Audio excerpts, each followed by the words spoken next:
Sahabat-sahabat Kristus, salam jumpa dalam acara Sabtu Sarapan Bersama Tuhan. Adapun menu sarapan hari ini diambil dari Yosua pasal 14 ayat 10 sampai 12. Jadi sekarang sesungguhnya Tuhan telah memelihara hidupku seperti yang dijanjikannya. Kini sudah 45 tahun lamanya sejak diucapkan Tuhan firman itu kepada Musa, dan selama itu orang Israel mengembara di padang gurun. Jadi sekarang telah berumur 85 tahun aku hari ini.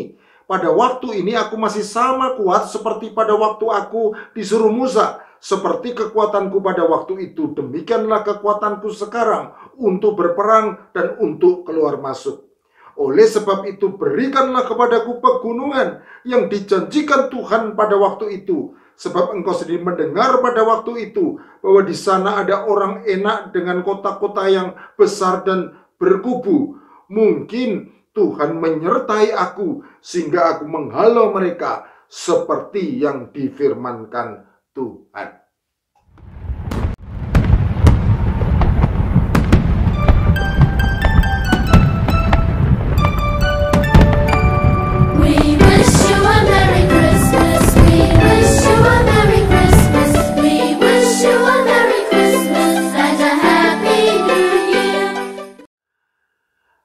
Hari ini merupakan hari pertama di tahun 2022. Tahun 2021 baru saja kita lewati, dan tanpa terasa 1 tahun kembali berlalu. Itu berarti umur kita bertambah 1 tahun lebih tua. Lebih tua? Ya, suka tidak suka, mau tidak mau, setiap kita pasti akan menjadi lebih tua sepanjang kita masih hidup. Sungguh hari-hari berlalu begitu cepat, laksana kabut petang tertiup angin. Hari berganti hari menjadi minggu, dan minggu berganti minggu menjadi bulan, lalu bulan berganti bulan menjadi tahun. Waktu berlalu begitu cepat sehingga tanpa terasa saya sudah tergolong sebagai orang tua. Hal ini sesungguhnya tidak pernah saya rasakan sampai suatu peristiwa menggugah kesadaran saya.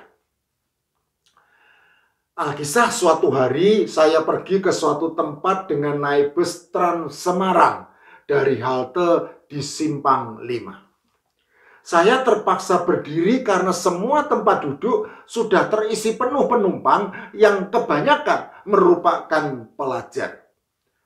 Baru saja berdiri, tiba-tiba tanpa terduga seorang pelajar laki-laki meninggalkan tempat duduknya dan dengan sopan berkata kepada saya, "Silakan duduk, Pak."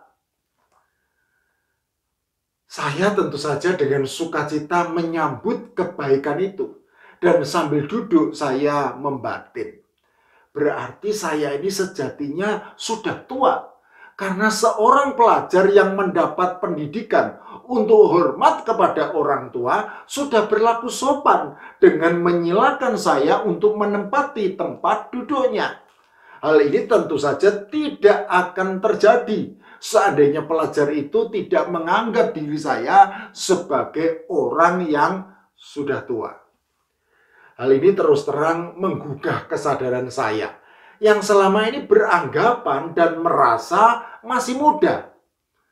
Sejatinya masih muda atau sudah tua memang sangat mungkin tergantung pada siapa yang memandangnya. Saya memang merasa masih muda, namun ternyata di dalam pandangan seorang pelajar, maka saya dianggap sudah tua seperti orang tuanya.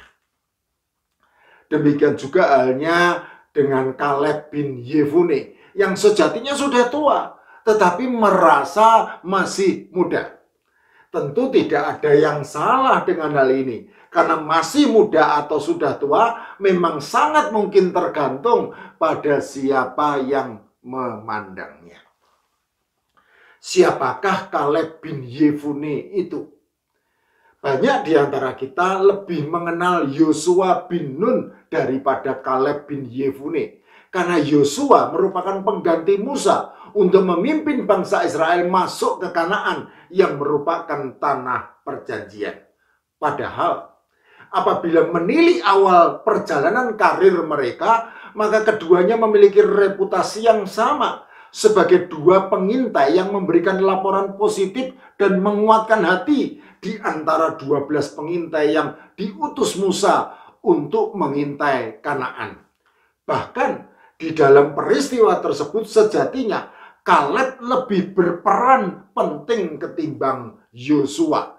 Karena Kaleblah yang tegas menyatakan keyakinannya bahwa bangsa Israel pasti akan berhasil menduduki negeri tersebut. Bilangan pasal 13 ayat 30. Pada waktu itu Kaleb masih berumur 40 tahun. Yosua pasal 14 ayat 7. Kira-kira 45 tahun kemudian, pada saat Kaleb bin Yefune, orang Kenas itu, berumur 85 tahun, ia menghadap Yosua dan memohon supaya diberikan wilayah pegunungan Hebron seperti yang telah dijanjikan Tuhan kepadanya. Yosua lalu memberkati Kaleb dan memberikan Hebron untuk menjadi milik pusakanya. Yosua pasal 14 ayat 13. Kata memberikan mungkin bisa menimbulkan salah paham. Seolah-olah Yosua memberi hadiah wilayah Hebron kepada Kaleb seperti memindah tangankan suatu wilayah yang sudah memiliki akte kepemilikan atau sertifikat tanah. Padahal sejatinya tidaklah demikian. Faktanya adalah Kaleb harus berperang untuk mendapatkan haknya atas wilayah Hebron sesuai dengan janji Tuhan. Dan ia yakin bahwa Tuhan pasti menyertainya serta memberinya kemenangan. Yosua pasal 14 ayat 12. Kaleb menyadari bahwa dirinya sudah tidak muda lagi.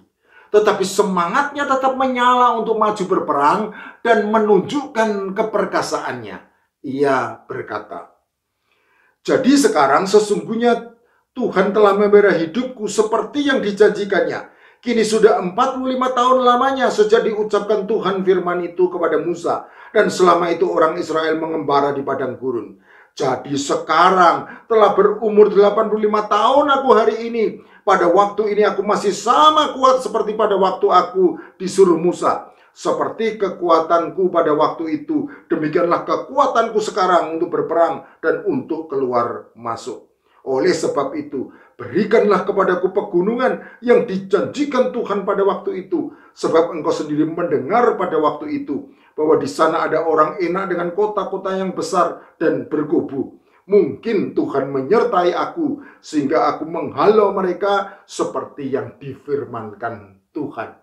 Yosua pasal 14 ayat 10 sampai 12. Sungguh luar biasa.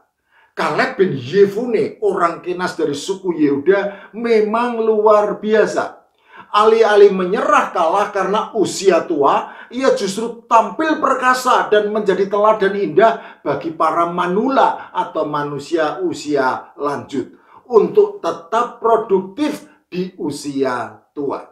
Ia dengan penuh semangat menghadap Yosua dan tegas meminta haknya seperti yang telah dijanjikan Tuhan kepadanya. Ia tetap bersemangat dan tetap perkasa di usia 85 tahun.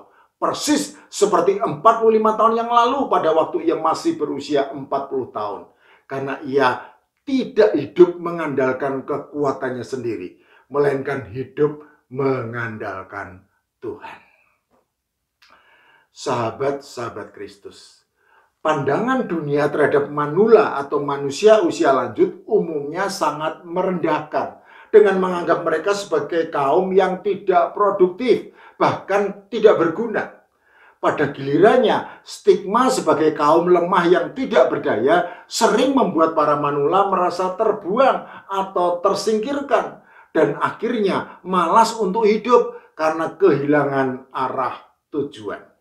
Itulah sebabnya banyak orang merasa takut menjadi tua dan dimasukkan ke dalam golongan manula. Padahal sejatinya menjadi tua merupakan anugerah Allah yang seharusnya disyukuri karena tidak semua orang mencapai usia lanjut. Orang tua pernah muda, tetapi orang muda belum tentu menjadi tua. Tentu ada banyak hal yang membuat orang takut menjadi tua. Namun salah satu ketakutan terbesar adalah pada saat memasuki periode keadaan uzur. Keusuran terjadi apabila kemunduran fisik serta disorganisasi mental sudah terjadi. Dan hal itu nampak jelas dalam diri manula dengan ciri-ciri antara lain. Mudah tersinggung, kurang perhatian, tidak peduli dengan orang lain, serta sifat yang berubah menjadi eksentrik dengan ditandai perilaku yang cenderung nyeleneh. Keusuran membuat manula susah menyesuaikan diri dengan lingkungan di sekitarnya. Dan hal itu kemudian membuat manula makin terasing secara sosial, sehingga mengalami kesepian. Tetapi kabar baiknya adalah terkumpulnya fakta bahwa banyak manula yang tidak mengalami keusuran. Jadi keusuran bukanlah sesuatu yang wajib terjadi ketika seseorang menjadi tua. Memang haruslah diakui bahwa seiring dengan bertambahnya umur hingga memasuki usia lanjut, maka kemunduran fisik adalah suatu keniscayaan yang pasti akan terjadi. Namun perlu dipahami bahwa hal itu tidak selalu diikuti dengan kemunduran iman. Oleh karena itu, seperti Paulus, janganlah kita merasa takut menjadi tua dan memasuki usia lanjut. Karena meskipun manusia lahiriah kita semakin merosot, tetapi kita bisa terus berharap supaya manusia batiniah kita dibaharui dari sehari ke sehari. 2 Korintus pasal 4 ayat 16. Kaleb bin Yefune sudah berusia 85 tahun.